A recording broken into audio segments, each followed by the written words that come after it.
Hi guys, welcome to Finish Shorts on Fridays. Today we're going to discuss a subject that crops up every now and again, and I've basically created a little series of these to just explain sort of each area and sort of what I have found from training my athletes and what is kind of out there as known anecdotal sort of fact. But you know, there is no real facts over this yet. There's no sort of scientific studies backing up or anything else. It's just what experience I and other coaches that I read about and sort of look up to have experienced in the past. And so I thought I would put a little video out there and start explaining each section and how it differs and what we need to look at in terms of there. But the main one today, so the question is, should men and women train differently? Okay, the short answer to that is no. Okay, that generally speaking, in all senses of purpose, you know, what we're actually doing, men and women should train exactly the same way. You know, there's a lot of it's not necessarily a myth, and I don't think it's something that generally happens much anymore, but it's always been the case where it's been seen as a male endeavour to lift heavy weights and to try and get stronger, and a female endeavour to, you know, tone and try and get fitter and all the other sort of buzzwords that are used within the industry. But the basics is that all human beings should train in the same way. You should all train to be getting fitter, getting stronger, getting more mobile, you know, correcting weaknesses, trying to be the most strong, the most awesome you can be in all endeavours. Okay, that is no different between a female and a male. Okay, as in with life, you know, there shouldn't be any sort of major differences. Okay, but the long answer to that would be no, but there are some differences within male and female biochemistry, or whatever you want to call it, you know, within themselves, you know, obviously hormonal and all those other differences from there. Hormonal probably being the biggest variance of the two, which may make most of the changes, but body structures, how the dominance is in terms of testosterone and everything else from there will obviously play a huge difference into potential of each sex and where, you know, they sort of fall on the chart. So what we're going to go through today, I want to just briefly talk about strength training and the strength protocols for males and females and what we should be looking to do and what differences there really are. Okay, so starting with the first one, both sides, yes, they should both squat, they should both pull, and they both push. That is a given. Any person who goes into any training should really be doing some sort of strength work in pushing, pulling, and squatting. Obviously, you've got the other functional movements as well, things like rotation, locomotion, all those other things as well. But in terms of strength, you know, if for example you're doing a deadlift, doing a squat, and doing a bench, you know, for both sides, that is a good basic three strength movements that you can improve on and get stronger in, and it will pretty much benefit you in most other areas of your lifestyle. So males and females should both be doing that. It's not really a question of, you know, is it going to make you bulky? Is it going to do this? Is it going to do that? They are just basic strength movements. They're going to strengthen the whole body and get you moving forward. Whether you want to do overhead pressing or benching, whether you want to do deadlifting or some form of pull like a clean, if you're more advanced, that doesn't really matter. Again, it's the same thing. You know, you should be doing a push, pull, and a squat through the week and getting stronger at it. Okay. Both should work with 80 to 100% of their max. Now, this is where it's going to start getting great because, as I say, there's no actual facts on this yet. There's nothing out there that's really going to make this concrete. But generally, for females, you know, it's going to be, you know, it might waver. It might actually be a slightly higher intensity for them than males. And that's mainly due, again, down due to what we'll talk about a little later on in terms of relative strength.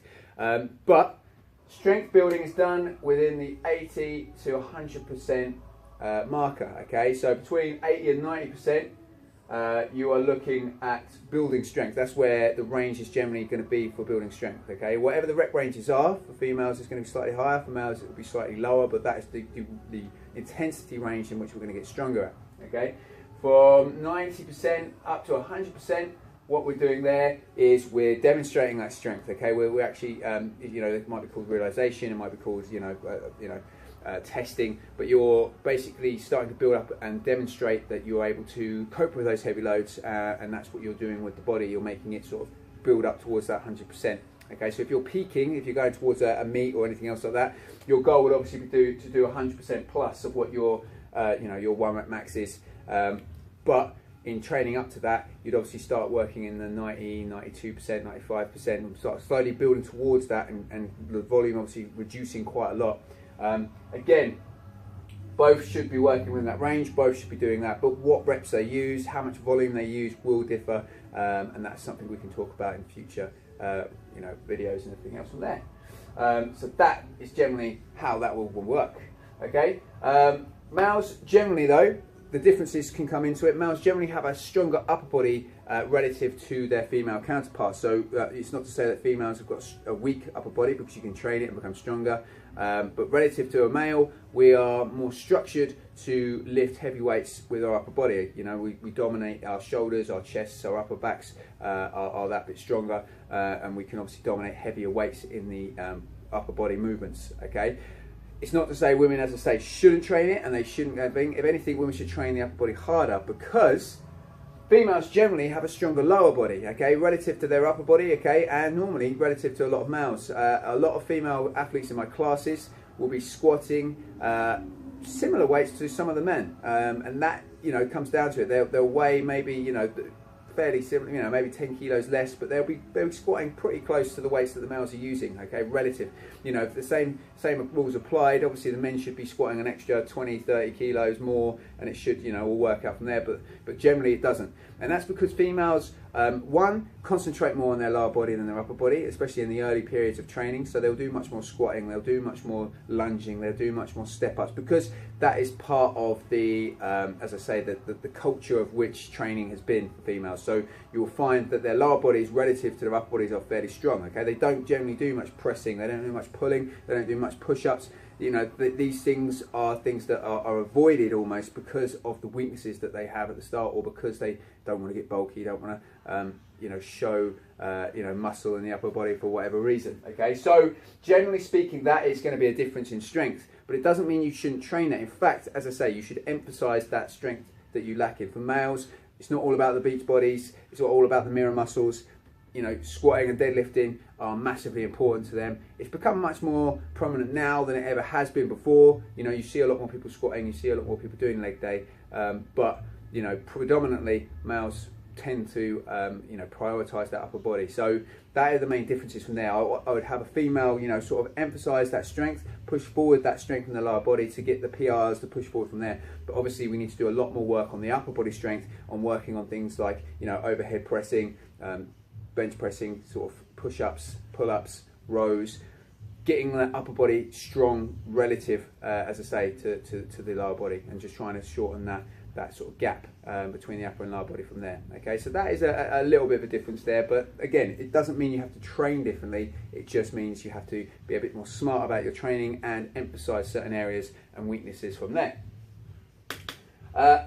Females generally can do higher reps with the same relative intensity as men. Okay, so as I was referring to here, when we're talking about working in these intensities, what you will find is with female athletes is that they can normally do much higher reps at a higher intensity, closer to their 1 rep max. So if you would say this is 100% of your 1 rep max, and this is 80% of your 1 rep max, okay, and we were to draw a chart and say what rep ranges you're expecting to get, generally, for males, okay, when you're talking about 80%, you're sort of talking about the 6 rep mark, okay, and as you're working down towards there, 90%, you're probably talking about 3 reps, and then going down to 100%, obviously you're going to do 1 rep from there. For females, what generally happens, again, it's a general, from what I've noticed and what I've read about, and about other athletes as well, what you'll find is their 1 rep max will still be their 1 rep max, okay, but when you work your way down to 90%, they might actually be able to get sort of 5 to 6 reps out. Oh, that's really bad handwriting, so I'm writing a bit awkwardly here. But you'll find they might get 5 to 6 reps with their 90%. Okay, maybe they'll get a little less, maybe they'll get a little more, but you know, you generally find that they can get a few more reps out than their male counterparts. And when they're down to 80%, they sometimes can get up to sort of 8, 9 reps with their 80%. So what happens is you might, you know, if you were to go just purely off of reps rather than percentages, what will happen is you'll think, oh, they're using 8 reps, you know, is that exactly what I want to do? Or, you know, do I want them to work closer to intensities and work at a certain rep range rather than working at a certain percentage?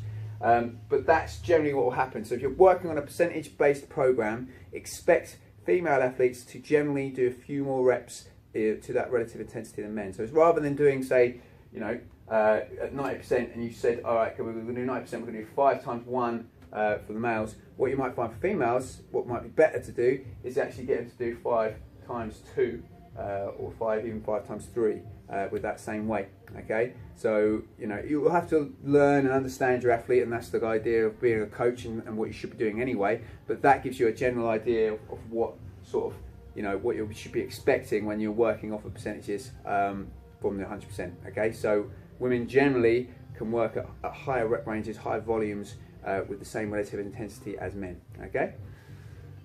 But the last thing really, what again I've found, and again what I've read about and everything else, is that females tend to, once they've hit failure points, or once they're so close to the failure point, you know, it's their last rep, females generally don't or can't push out that final rep. They can't grind through that last rep. They get to their failure point, and then suddenly it's just like bang, that's it, they've failed, and you have to sort of pick the bar out or help them back into the rack. That is just generally how it works. For males, you find male athletes generally grind through the reps much better. So in that last rep on the bench, they're arching their backs. You know, it's a terrible rep. It's probably the worst bench rep in the world, but they will be able to grind and find a way through it and just get that last rep out. Whereas with females, as I say, generally when they get to that point, they'll literally get there and they'll be like, nope, it's not going any further, and then that's it. Okay, so again, that's a small detail. It's a small difference. It makes no relative difference to people's training. It shouldn't change how they train at all. It just means that obviously when it comes to testing or working to repetition maxes, you either should have a spotter there, or, you know, as women know, I think women are maybe a bit better at it than men. They know their top point, and they can stop. They can literally they go there. They know that's going to be probably their, you know, it was a bad rep, I'll stop there. Whereas with males, they'll do one rep that's a bit dodgy, and then they'll be like, I could probably get one more out of that, and then they'll go again, and that's where it starts getting really messy and really nasty with that last rep. Okay, so generally it's probably more of a safety thing, and females are much better at knowing that indication that I should stop here because my form's going to go off, I'm going to get injured, blah blah blah. Whereas with males, it's much more the macho, I'm going to get this rep done no matter what. That wasn't my final rep kind of attitude, and that can lead to injuries, but also you know, that grind strength that you need sometimes when you're competing. It's a good thing to do. It's a good thing to work through. So again, it's something that females can start trying to learn and start trying to push, but I generally find that it's not going to be beneficial to them to do it. Plus, you know, they're much better at just hitting their perfect weight, hitting the perfect percentage, and just working from there. Okay, so as you can see, though I think both should train the same, there are differences there. So we can't deny that females and males should be trained slightly different in terms of, you know, reps, in terms of volumes, in terms of you know, intensities.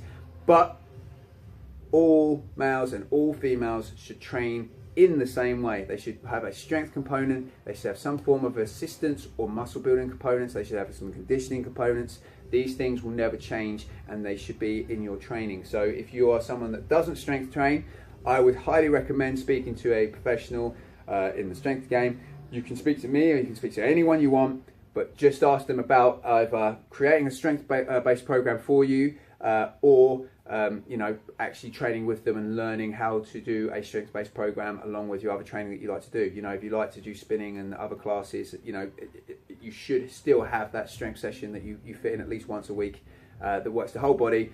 Hits a squat, hits a push, hits a pull, job done, move on, but you're getting stronger and your body is improving. Okay, guys? Hope you enjoyed that.